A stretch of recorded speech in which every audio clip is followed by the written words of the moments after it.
Nih Bunda teriak ya. Hah, siap.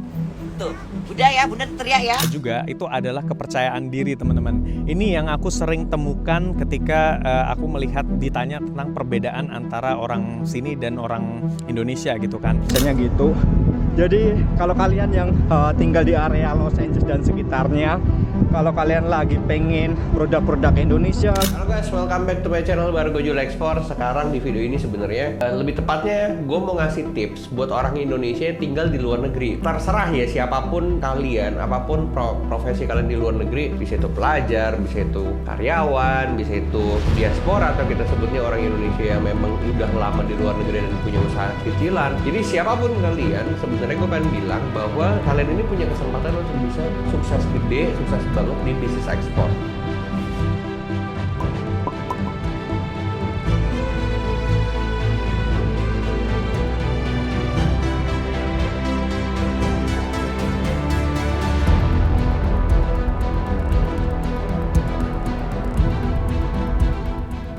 Ekspor adalah, definisi ekspor ya, adalah ngirim barang dari suatu negara ke negara lain. Nah, kalau orang Indonesia yang di luar negeri dan berbisnis ekspor, maksud gue bukan ekspor produk di negara lo ke luar negeri, bukan. Tapi ekspor dari Indonesia ke negara yang memang kalian sekarang lagi tinggal. Jadi kalau misalnya video ini ditonton sama orang-orang yang nggak tinggal di luar negeri, it's okay, nggak apa-apa. Kalian pasti punya teman-teman di luar negeri. Kalau misalnya kalian nggak punya teman-teman di luar negeri, kalian bisa cari teman-teman di luar negeri lewat Facebook, Instagram. Nanti share video ini ke mereka supaya kalian bisa jadi bisnis partner. Nah, gue akan jelasin apa maksudnya dari video ini.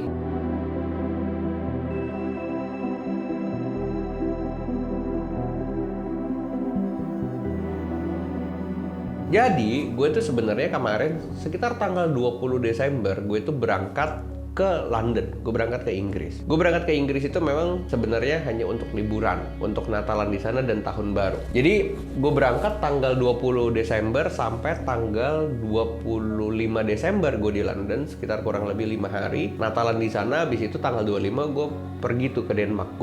Gue nyebrang lah, karena kan kurang lebih negaranya dekat. Dari Denmark gue nyetir sampai muter lah 8 negara di Eropa. Tapi ada hal yang menarik sebenarnya. Gue itu nggak bisa di luar negeri kalau nggak makan nasi. Jadi gue pasti cari makan nasi tuh. Kalau nggak makanan Asia, kalau nggak Chinese restoran, apapun harus nasi. Dan yang menarik adalah gue tuh di tas gue selalu gue bawa sambal. Jadi sambal ABC yang instan lah, yang plastik. Jadi kalau misalnya makan apapun pasti gue pakai sambal, dan ternyata lupanya adalah gue cuma bawa satu, gue kira satu cukup, ternyata enggak. Singkat cerita, gue carilah nih sambal nih. Akhirnya gue keliling cari toko Asia yang biasa mereka jualan barang-barang Asia, dan di sana itu banyak banget produk Indonesia yang dijual di toko-toko Asia. Dan toko Asia ini ternyata ramenya minta ampun di setiap negara. Denmark ada toko Asia, Belanda toko Asia, Jerman toko Asia, dan ini rame dan ludes. Bahkan gue tanya sama ownernya, jadi di sana tuh ada ownernya yang memang jadi kasir, dan gue nanya kayak, ini rame banget ya memang seperti ini? Oh iya, produk Indonesia itu banyak banget yang dicari. Meskipun toko Asia ini tuh ada produk Thailand, Vietnam, Sri Lanka, tapi yang dicari entah kenapa produk Indonesia. Akhirnya gue berpikir, wah potensi nih, potensi. Gue mau mikirnya di luar negeri mah duit. Dan akhirnya gue mulai nih, gue sebenarnya udah tahu kan, cuman kemarin gue pikir bikin konten, jadi di videonya gue tampilin. Gue bikin konten di luar negeri yang tepatnya di toko Asia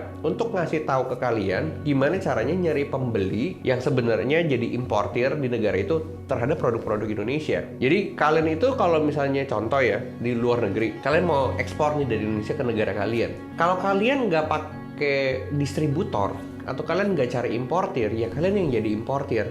Buat gue repot. Kenapa? Karena kalian harus beli sendiri uangnya, kalian harus transfer ke teman kalian atau siapapun yang di Indonesia, terus kalian dapat barangnya, kalian ngurus impor, ngurus perusahaan di negara kalian, ngurus logistik, gudang, distribusi penjualan, repot deh pokoknya. Tapi sebenarnya sederhananya adalah kalian bisa cari siapa sih importir atau pembeli yang beli-beli barang dari Indonesia. Nah, cara nyarinya gampang. Jadi gue udah siapin nih beberapa produk.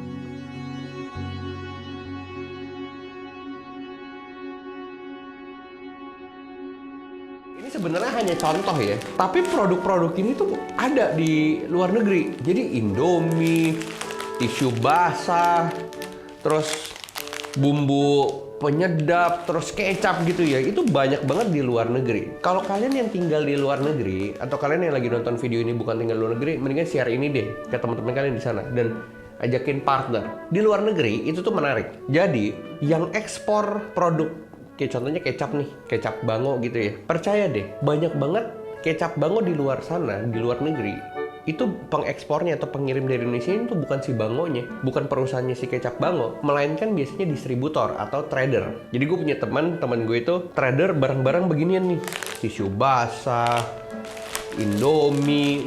Jadi ini dari Indonesia, bukan Indofoodnya yang ekspor, bukan, distributor dan trader. Pembeli di luar negeri, yang di luar sana ya, itu kalau mereka mau beli barang, itu tuh bisa ada persyaratan dari negara mereka. Misalnya contoh nih, pembeli dari Belanda, mereka tuh ada syaratnya kalau mereka mau memasarkan barang Indonesia yang ada di Indonesia di Belanda. Jadi di belakangnya, nih ya, kalau misalnya gue kasih kalian, nggak tahu nih, fokus nggak? Nah, contohnya gini nih, ini kalau barang Indonesia pasti kan belakangnya tulisannya Indonesia semua. Kalau importir atau buyer Belanda mau jualin barang ini, mereka tuh harus nge-stiker pakai bahasa Belanda. Dan biasanya di bawahnya harus ditulis imported by.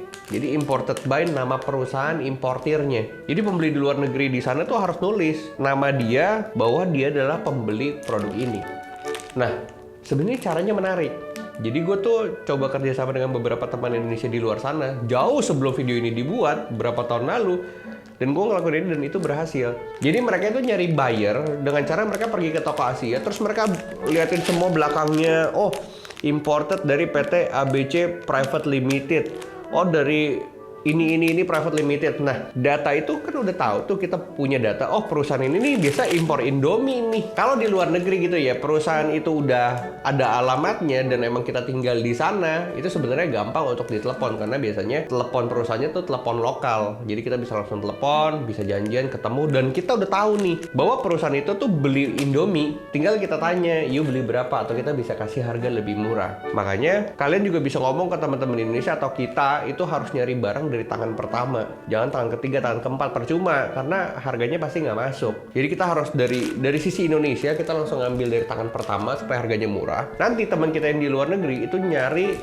buyer lewat stiker-stiker produk di belakang, itu pasti di stiker. Nanti ada namanya itu nama perusahaan yang kalian dapat tuh cari di website, langsung kontak-kontakan, ketemu dan lain-lain. Dengan cara seperti ini kalian itu akhirnya bisa dapat buyer secara gratis. Udah tahu buyernya mau beli apa, kalau udah tahu langsung nawarin produk apa dan lain-lain. Dan ini banyak banget. Jadi nggak cuma Indomie, produk-produk bahkan rempah-rempah. Bahkan kemarin gue lihat di Belanda itu ada tempe, dijual beneran tempe masih mentah, itu dijual di Belanda. Nasi goreng, tempe orek. Jadi tempe orek tuh ada, jadi dibungkus-bungkus udah gitu nanti dijual langsung ke supermarket di sana dan dibeli sama orang-orang Belanda yang ada di sana. Jadi kalian bayangin gitu ya, kalau kalian tinggal di luar negeri, ini kesempatan kalian untuk bisa bisnis ekspor. Bawa produk Indonesia ke negara yang memang sekarang tempat kalian lagi tinggal. Tapi memang di Indonesianya harus cari partner ya.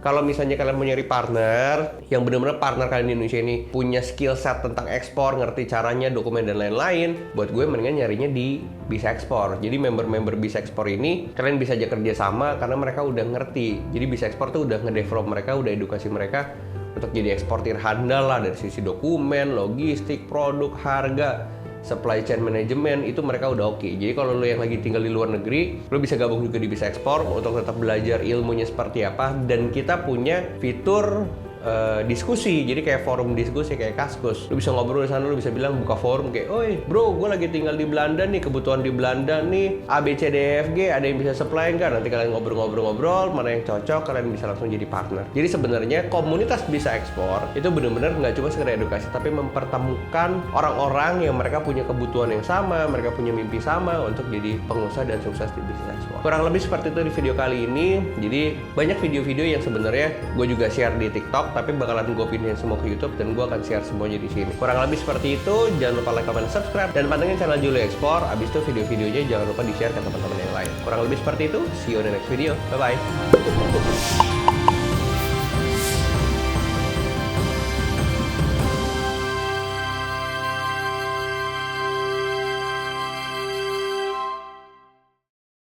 Singkat cerita, gue carilah nih sambal nih.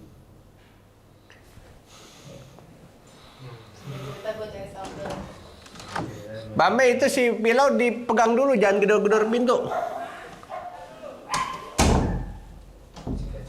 Cerita gue cari sambal. Iya, ini yang kecil nih, yang kecil tuh gedor-gedor terus. Ini lucu nih jadi behind the scene. Jadi mereka itu nyari buyer. Udah belum? Kita cari kontak personnya, kita cari emailnya, kita cari alamatnya kalau. Aduh susah banget asli.